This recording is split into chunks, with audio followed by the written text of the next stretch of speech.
Tout le monde parle d'e-commerce aujourd'hui, mais personne ne vous montre vraiment les coulisses. Personne ne vous montre leurs vrais chiffres, les produits qu'ils ont lancés. Et surtout, personne ne vous explique comment tu peux toi aussi lancer ta propre marque. Et ça, même si tu es débutante et que tu n'as aucune compétence. Dans cette vidéo, je vais te partager toute l'histoire de ma marque. Comment j'ai eu l'idée, comment je l'ai lancée, les erreurs, les réussites. Mais surtout, je vais te montrer comment toi aussi, tu peux lancer ton business, ta marque et avoir des vrais résultats. Alors si tu as envie de lancer un business qui a du sens, une marque qui te ressemble et de ne plus dépendre de personne, cette vidéo est pour toi. Là, tu vois mon dashboard Shopify avec tous les résultats. Je te montre les paiements reçus sur Shopify Paiement où les clients de ma marque envoient leur argent. Comme tu peux voir, c'est une marque que j'ai lancée en septembre 2020 et j'ai eu des milliers et des milliers de commandes. Au total, juste sur le site, j'ai facturé 305 846,44 € et j'ai un taux de conversion de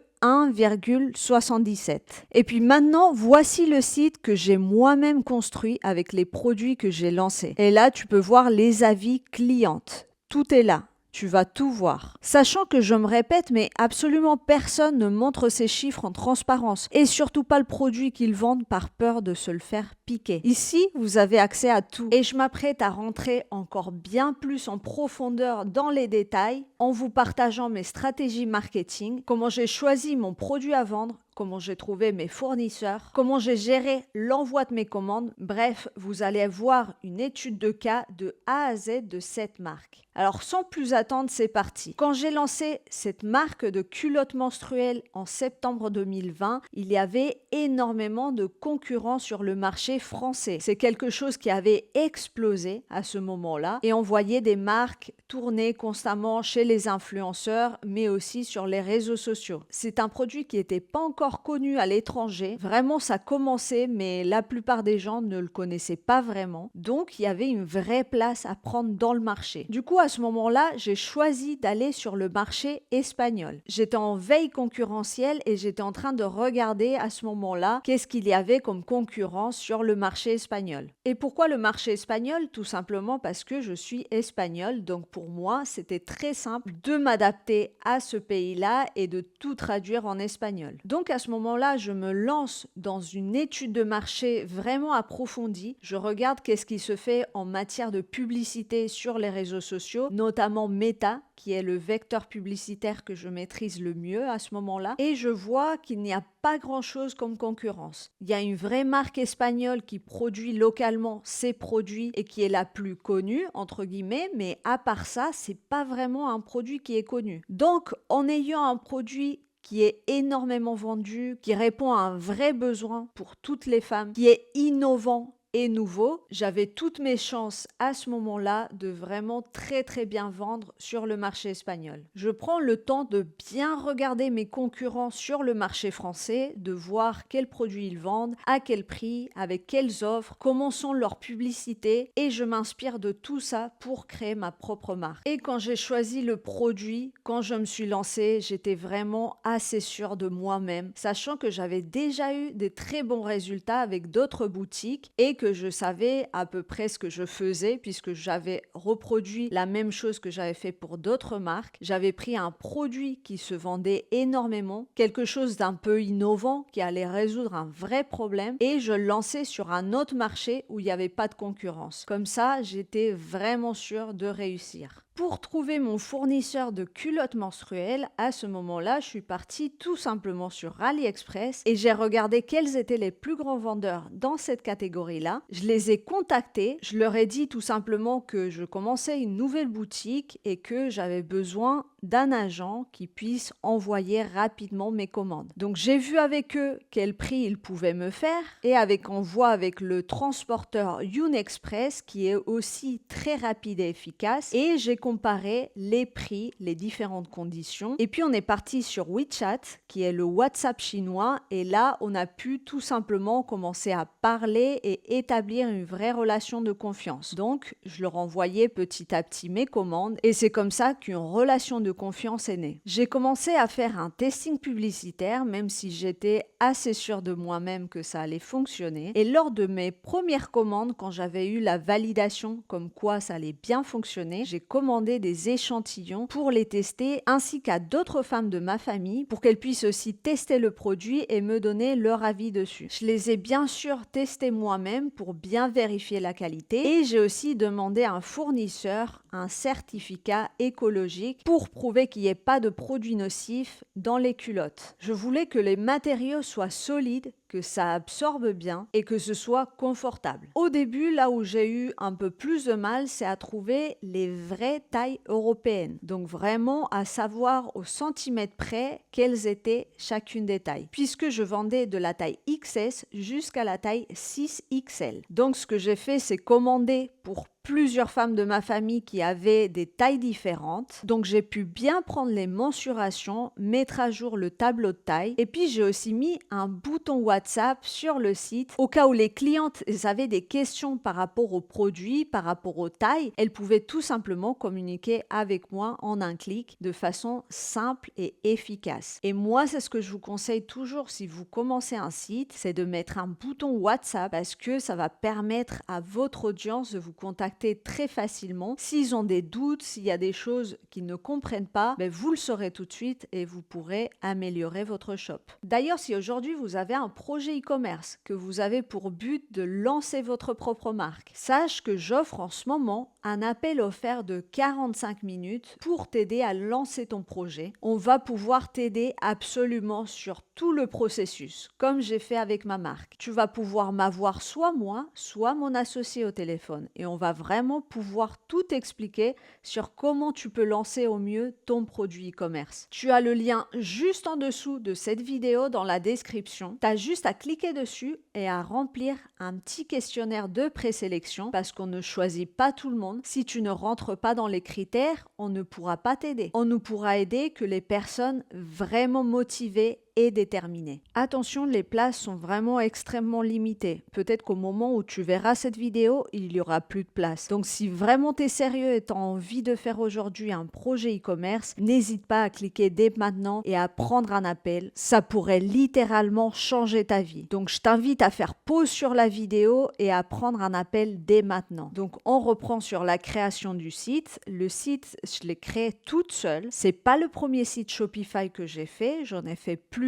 auparavant et j'avais déjà l'habitude de faire des sites puisque c'était mon métier, mais je ne connaissais pas avant de commencer dans l'e-commerce la plateforme Shopify. Mais comme c'est une plateforme simple et intuitive, j'ai très vite su faire des sites dessus. Au début, il me semble que je prends un thème tout simple, le thème Debutify, qui m'aide à faire une première version du site pour tester mes publicités et petit à petit, je vais l'améliorer. En janvier 2021, je mets le thème Brabus qui a été créé par l'agence Brabus qui a accompagné beaucoup de marques dans tout ce qui est l'influence, surtout en France, et qui a fait des millions d'euros. À ce moment-là, je prends un accompagnement avec eux pour m'aider à développer le branding de ma marque et à scaler mes résultats. Et du coup, je peux bénéficier d'avoir ce thème-là qui est exclusif à leurs clients. Je ne sais pas combien de temps exactement ça m'a pris de faire le site. Il me semble que juste quelques jours. Mais j'ai commencé vraiment par une version simple et efficace. Et puis petit à petit, j'ai développé le site. J'ai rajouté des choses. J'ai rajouté d'autres produits. J'ai amélioré tout ce qui est information, visuel, thème, etc. Mais ça s'est fait petit à petit, pas dès le début. J'ai fait surtout attention à faire une très bonne offre à ce moment-là et j'ai gardé un style de site minimal et efficace, avec bien sûr toutes les infos possibles pour répondre aux questions du client et pour qu'il comprenne bien à quoi il sert le produit et les différentes spécificités, comme c'était un produit vraiment nouveau sur le marché et que les gens ne le connaissaient pas. Et bien sûr, j'ai mis un bouton WhatsApp pour toute question. Dès le départ, je me suis concentrée uniquement sur Meta, donc Facebook plus Instagram, parce que jusque-là, c'est ce qui avait vraiment le mieux marché pour mes marques. Par la suite, j'ai scalé mes résultats sur Google. À ce moment-là, je suis passée par une plateforme qui s'appelle Azameo. Elle n'existe plus aujourd'hui, mais du coup, ça m'a permis d'avoir une plateforme plus simple que Google Ads pour faire les publicités et de déléguer cette partie par la suite. Et j'ai réussi à avoir des très beaux ROAS jusqu'à 7. Et puis, j'envoyais aussi des mails régulièrement à ma liste de clients. Mais Meta restait le vecteur de publicité le plus efficace parce que c'est là que j'ai pu le plus scaler. J'avais mis dès le départ une super offre que j'avais vue sur le marché français et qui a très bien fonctionné dès le départ. C'était une culotte achetée égale 2 offertes. Donc du coup, vous aviez le pack de 3 pour le prix d'une seule culotte, donc à 29,99 €. Et puis une fois que le testing a été validé, j'ai rajouté des packs de 5 et de 10. Donc c'était 2 culottes achetées, 3 offertes et 5 culottes achetées, 5 offertes. Et bien sûr, toujours la livraison gratuite pour enlever la friction du premier achat. Peu à peu, j'ai progressivement augmenté le prix à 34,99 €, ce qui fonctionnait toujours bien. Et puis, j'ai rajouté d'autres packs de culottes différents à 39,99 €. Le ton de voix et le message du site internet étaient portés pour tout type de femmes, que ce soit des jeunes femmes comme des femmes un peu plus âgées. Ça pouvait vraiment convenir à tout le monde, mais je mettais l'accent sur tout ce qui est écologie, confort, etc. J'ai aussi essayé de scaler en faisant des placements avec des influenceurs. J'ai fait un placement sur le marché espagnol et un placement sur le marché portugais avec des influenceuses qui avaient quand même pas mal d'abonnés. J'ai dû les payer plus de 1 000 €, je sais plus exactement, mais malheureusement ça n'a pas du tout fonctionné, ça a été un gros flop puisque je n'ai eu aucune vente. Et de toute manière, tout ce qui est placement d'influence, j'avais déjà largement testé ça auparavant sur plusieurs marchés avec plusieurs produits et ça n'avait jamais été rentable pour moi. Donc je préfère largement la publicité en ligne. Quand j'ai commencé mes testings, j'ai rapidement fait 2 autres boutiques pour tester dans d'autres pays. J'avais testé sur le marché français et j'avais aussi testé sur le marché anglais. Mais je me suis rapidement rendu compte que ça fonctionnait mieux sur le marché espagnol parce qu'il y avait moins de concurrence et les coûts publicitaires étaient plus faibles. Donc au bout de quelques semaines, j'ai abandonné les testings sur les autres marchés et je me suis concentrée sur le marché espagnol. Puis après, j'ai un peu scalé sur le marché mexicain qui a bien marché aussi. Dès le début, on avait vraiment tous les indices du produit winner, c'est-à-dire d'un produit qu'on va pouvoir vendre énormément et qu'on va pouvoir scaler très vite. Ça a pris tout de suite parce que, comme je vous disais, c'était vraiment le bon produit au bon moment sur le bon marché. Et tout ça, j'ai pu le faire grâce à mon expérience parce que j'avais déjà eu pas mal d'autres boutiques avant celle-là et puis je savais déjà ce qui fonctionnait ou non. Donc j'ai pu scaler très rapidement.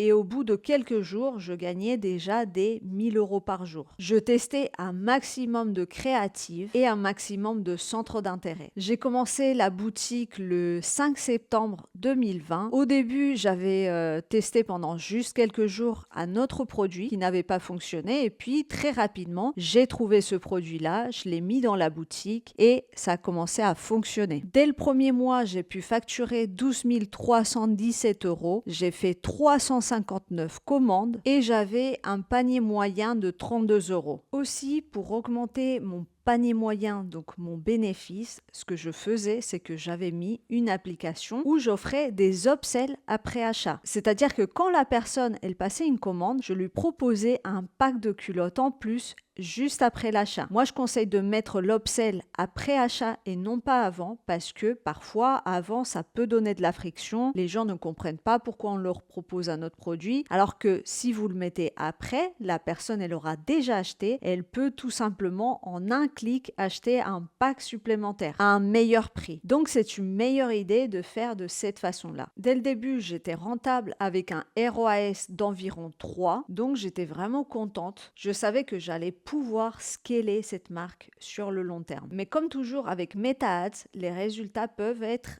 instables. Et des fois, j'avais quand même des petites baisses. Sans compter que le produit des culottes menstruelles montre le corps humain. Et Facebook n'est pas très amis de ça. Donc du coup, il m'arrivait de temps en temps d'avoir des petits blocages. Ce qui a fait que les mois d'après, j'ai pu avoir des résultats un peu plus instables. Je gérais aussi toute seule d'autres boutiques en même temps, donc je me concentrais pas à 100% sur cette marque-là. Donc là, vous voyez, le premier mois, j'ai pu faire 12 317 €. J'ai un taux de clients récurrents de 3,46, donc j'ai quand même des personnes qui viennent racheter une deuxième fois, ce qui est très positif. J'ai eu 359 commandes pour un panier moyen de 33,51 € et le taux de conversion, là, je ne l'ai pas parce que les données se sont effacées sur le Shopify parce que c'est très ancien, ça fait 5 ans, donc j'ai plus ces données-là du taux de conversion, mais je vous l'ai mis quelques mois plus tard pour que vous puissiez faire une comparaison. Et comme vous voyez, j'ai pu augmenter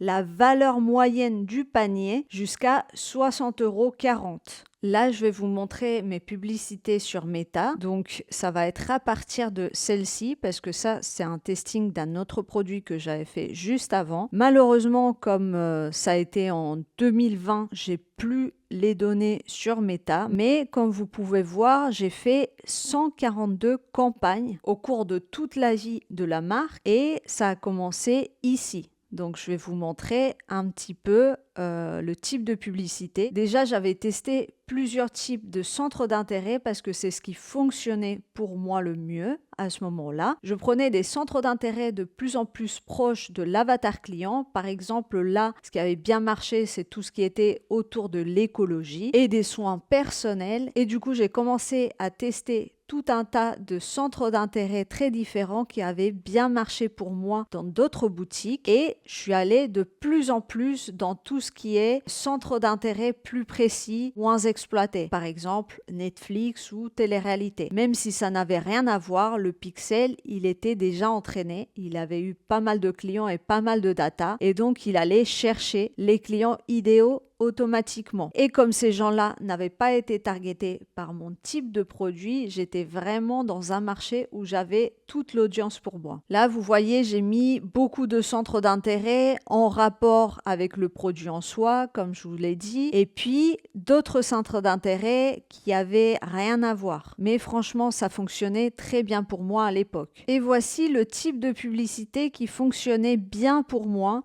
Alors, à savoir qu'à l'époque, c'était en 2020, c'était un tout autre type de publicité qui fonctionnait. Aujourd'hui, bien sûr, je vous conseille pas de faire ce style-là de publicité, mais à l'époque, ça marchait bien. Surtout que la première image, le hook, il était vraiment fort, il attirait l'attention, donc les gens, ils étaient là, ils regardaient, et souvent, il y avait des commentaires de débat dans les publications, ce qui m'aidait énormément à avoir encore plus de clics et avoir des publicités moins chères. Il y avait vraiment énormément de débats dans les commentaires et moi je m'étais amusée à répondre d'une façon proche et un peu fun, un peu comme si c'était des copines. Et ça, c'est une stratégie marketing que beaucoup de gens utilisent aujourd'hui et qui marche très bien. J'avais même dans les commentaires des fois des personnes qui m'avaient dit je suis là pour voir les commentaires de la community manager parce que je les trouve vraiment amusants. J'étais très contente de mes résultats à ce moment-là, même si, comme toujours, ce n'est jamais facile, il faut toujours travailler et améliorer les choses pour que ça fonctionne. Mais je vous avoue aussi que c'est pas la boutique où j'ai eu le plus de résultats. Juste avant celle-là, j'avais eu une autre boutique sur le marché français où j'avais facturé plus de 200 000 € en environ 3 mois. C'était autour de la période du Black Friday et de Noël. Heureusement, j'avais aussi des bons agents qui s'occupaient de livrer vite et j'avais développé à ce moment-là tout ce qui est packaging. J'avais fait mon propre packaging brandé avec un logo aux couleurs roses de la marque et j'avais mis un flyer dedans. Et ce flyer, il avait aussi un code promo de 15% sur le prochain achat. Donc c'était vraiment efficace parce qu'ils avaient aimé le produit et qu'en plus, ils avaient une petite réduction. Lors des premiers mois, j'avais vraiment l'impression d'avoir réussi à trouver quelque chose de solide, même si au fond de moi, je n'avais jamais fait une marque que j'avais scalée pendant plusieurs mois. Donc du coup, j'étais encore en train d'apprendre comment gérer tout ça et comment augmenter mes résultats sans que ça stagne. En faisant le bilan de la première année, j'avais vu que c'était plutôt positif. J'avais facturé 165 563 et j'avais réussi à augmenter le panier moyen jusqu'à 41 euros. J'avais un taux de clients récurrents de presque 10%, donc c'est bien parce que je pouvais avoir des nouvelles ventes sans même dépenser en publicité et c'est vraiment ça le principe et l'intérêt d'avoir une marque. Et le mois où j'ai chiffré le plus, c'était en mai 2021 où j'avais facturé 29 393. Ce qui était bien avec ma marque, c'est vraiment que j'avais réussi à avoir un bon panier moyen, que j'avais des produits où j'avais quand même pas mal de marge et dont les gens étaient satisfaits. Donc, ils en parlaient à leurs amis, leur famille. J'avais des ventes récurrentes. Et donc, j'avais réussi à transformer un simple site de dropshipping en vraie marque e-commerce. Et qu'est-ce que j'ai fait par la suite pour scaler? Comme je vous avais dit, j'ai aussi attaqué le marché mexicain. Et ça a très bien marché dès le début. Et il y a un moment où ça stagnait et j'arrivais plus trop à voir la même rentabilité. J'ai aussi essayé d'autres canaux de distribution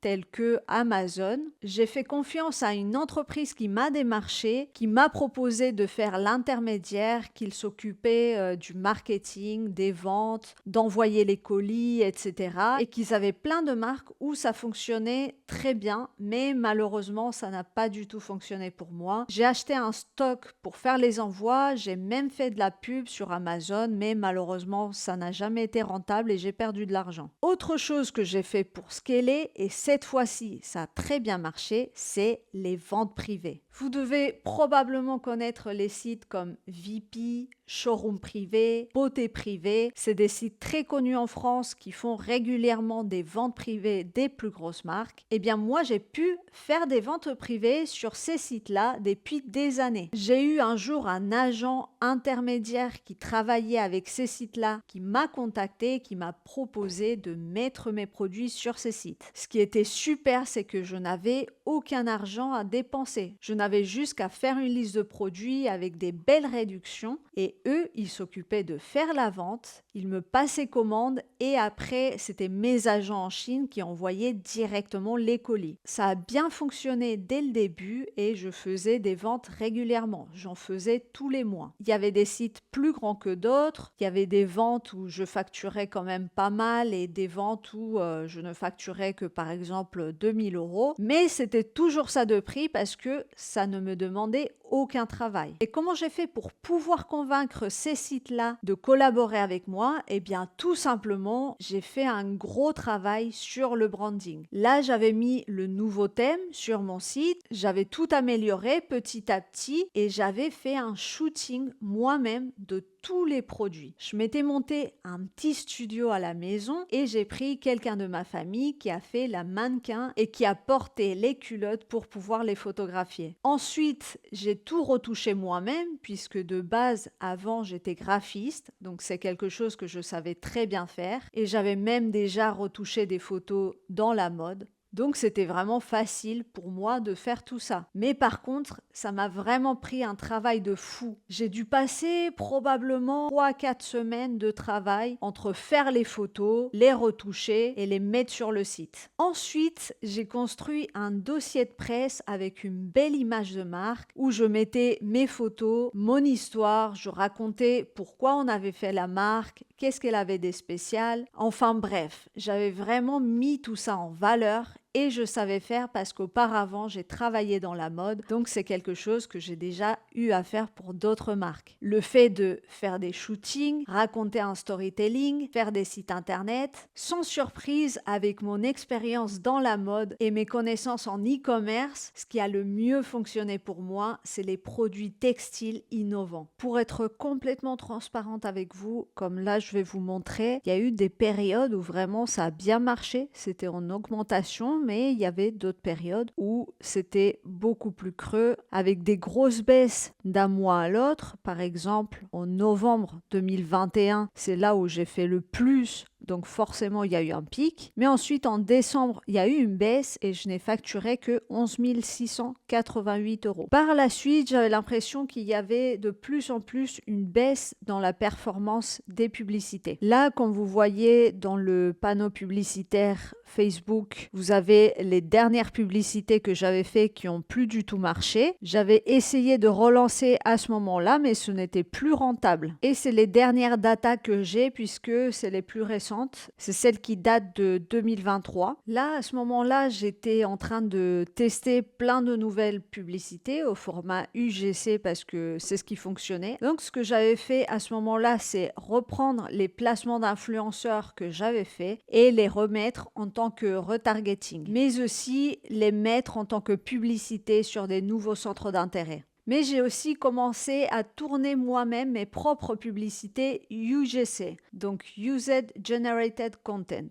Ça a plutôt bien marché pendant quelques temps, mais malheureusement, je n'avais pas suffisamment persisté. J'aurais dû encore faire des nouvelles publicités toutes les semaines. Suite à tout ça, je voyais que mes résultats, ils étaient en baisse, mais je ne trouvais plus l'envie et la motivation de continuer. Je m'étais attachée à ma marque parce que c'est vraiment un projet qui me tenait à cœur. Et j'ai réussi à avoir des résultats que jamais je n'aurais pensé avoir lorsque j'ai commencé. Mais malheureusement, rien à voir avec le travail, c'était vraiment dans ma vie personnelle. J'ai eu des problèmes qui ont fait que j'étais au bord de la dépression malheureusement. J'ai eu besoin de faire une vraie coupure dans ma vie. Une vraie coupure avec tout. Mon quotidien, les gens qui m'entouraient, mon business. Vraiment, à ce moment-là, j'étais pas du tout en état de réfléchir et d'encore me battre pour cette marque. Donc, j'ai craqué et je me suis dit qu'il fallait vraiment que je fasse une coupure et que je prenne du temps pour moi.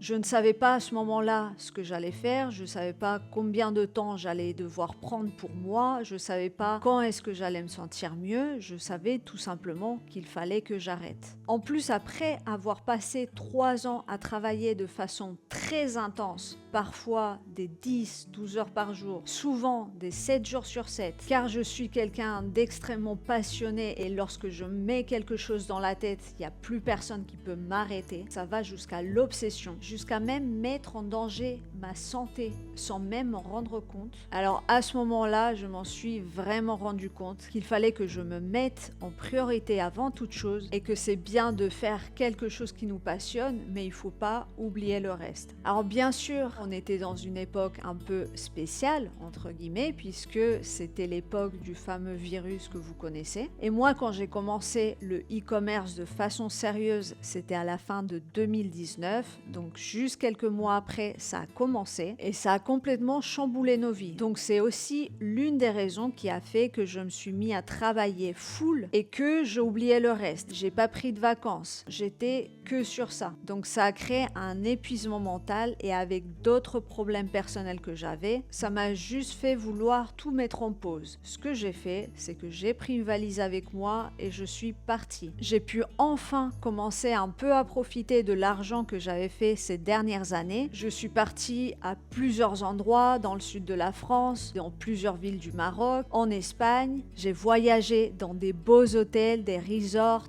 J'ai passé beaucoup de temps aussi dans la nature, à me retrouver moi-même parce que c'est ce que j'avais besoin à ce moment-là. C'est une période que j'ai vraiment adorée, je ne la changerai pour rien au monde. J'ai mis vraiment mon travail de côté et j'ai passé plusieurs mois à voyager. Des fois, je prenais même un train ou un avion toutes les semaines. Et puis, j'ai déménagé à nouveau à Paris parce que j'avais passé pas mal de temps en Espagne, à la campagne, dans le calme, pour me concentrer à 100% sur mon business. À ce moment-là, ce qui était bien, c'est que j'avais automatisé les ventes privées sur les différents sites et je n'avais donc plus rien à faire. J'étais donc libre de mon temps pendant que j'encaissais. J'envoyais aussi des newsletters avec des offres de temps en temps à mes plus de 7000 clients que j'avais sur le site. Je passais peut-être en tout 1 heure par semaine à tout casser, à gérer mon site, à gérer les ventes, etc. Ou même moins que ça. Comme je vous disais, j'avais vraiment besoin de couper de tout. Et j'avoue que niveau publicité, comme quand vous avez vu les résultats, j'ai laissé mourir la marque petit à petit. À ce moment-là, j'étais saturée et je ne sentais vraiment pas la force de continuer. J'étais frustrée au début parce que j'avais quand même réussi à faire des beaux résultats avec cette marque et je savais que je pouvais en faire plus, mais j'avais besoin de temps pour moi, de changement, de me retrouver. Mais j'étais contente d'avoir pu automatiser les ventes privées, ce qui m'a permis de pouvoir continuer à gagner de l'argent sans presque rien faire. Donc pour vous faire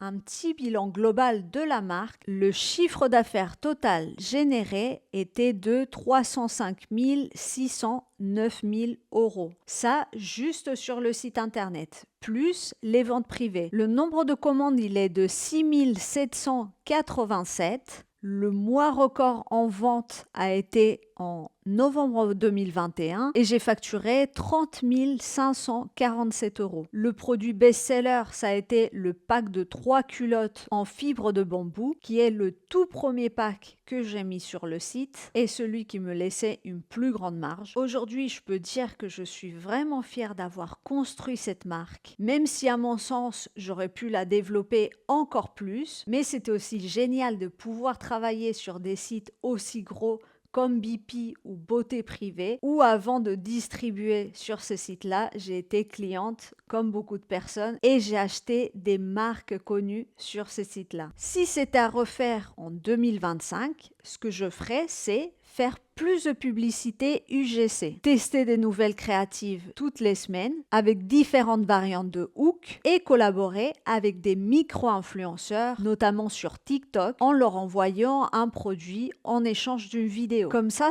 me permettrait d'avoir un maximum de matériel à tester en publicité toutes les semaines. J'essaierai aussi de scaler à l'étranger sur d'autres marchés et je développerai la nouvelle opportunité qu'on a aujourd'hui sur TikTok Shop sans besoin de passer par une autre plateforme et donc je vendrai mon produit dessus et j'essaierai de faire un maximum de collaborations avec des influenceurs pour qu'ils puissent faire des placements en les rémunérant au pourcentage. Comme vous savez, depuis que j'ai commencé cette marque, le monde du e-commerce a pas mal changé. Donc si j'avais des nouvelles stratégies à mettre en place aujourd'hui, ça serait ces stratégies-là et je suis sûre que ça serait très efficace. Si toi aussi tu as envie de créer ta marque mais tu ne sais pas par où commencer, que tu as une idée mais que tu as besoin qu'on t'aide à la structurer, je t'ai préparé quelque chose. Tu peux réserver un appel de coaching 100% offert avec moi ou un membre de mon équipe. C'est pas un appel blabla, on va vraiment t'aider à poser les bases de ton projet, à t'expliquer ce qui est possible et comment toi aussi tu peux lancer un vrai business. Clique sur le lien juste en dessous de la vidéo et réserve ton créneau pendant qu'il en reste. Et pour vous expliquer un peu où j'en suis par rapport à cette marque, je ne fais plus de publicité dessus, je me suis uniquement concentrée sur les ventes privées. D'ailleurs, j'en ai une ce mois-ci. Et depuis, j'ai fait pas mal d'autres projets en rapport avec le business en ligne parce que je suis quelqu'un qui adore me challenger, je suis quelqu'un qui adore apprendre et tester des nouvelles choses. Donc, je suis vraiment tout le temps en constante évolution. Le fait de développer cette marque, ça m'a aidé vraiment à prendre confiance en moi, à me montrer à moi-même que j'en étais capable et à avoir des résultats que jamais je n'aurais imaginé avoir quand j'avais commencé. Mais le plus important, la plus grande leçon que je retiens de tout ça, c'est que c'est ok